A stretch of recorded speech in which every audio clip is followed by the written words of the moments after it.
दोस्तों, आज की कहानी है कबूतर और मधुमक्खी। वीडियो देखने से पहले वीडियो को लाइक और चैनल को सब्सक्राइब करें। चलिए शुरू करते हैं।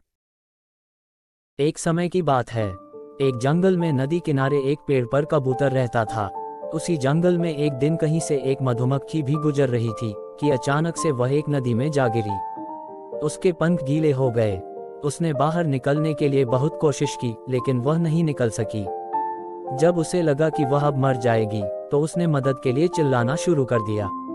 तभी पास के पेड़ पर बैठे कबूतर की नज़र उस पर पड़ गई। कबूतर ने उसकी मदद करने के लिए तुरंत पेड़ से उड़ान भर ली। कबूतर ने मधुमक्खी को बचाने के लिए एक तरकीब सोची। कबूतर ने एक पत्ते को अपनी चोंच में पकड़ा और उसे नदी में गिरा दिया।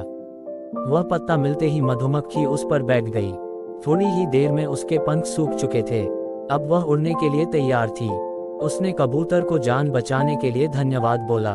उसके बाद मधुमक्खी वहां से उड़कर चली गई। इस बात को कई दिन बीत चुके थे। एक दिन वही कबूतर गहरी नींद में सो रहा था और तभी एक लड़का उस पर गुलेल से निशाना लगा रहा था।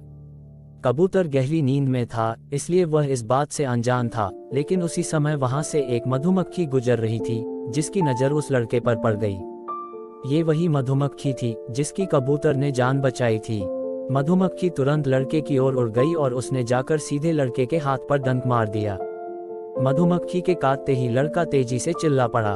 उसके हाथ से गुलेल दूर जाकर गिरी। लड़के के चिल्लाने की आवाज सुनकर कबूतर की नींद खुल गई। वह मधुमक्खी के कारण सुरक्षित बच गया था। कबूतर सारा माजरा समझ गया था।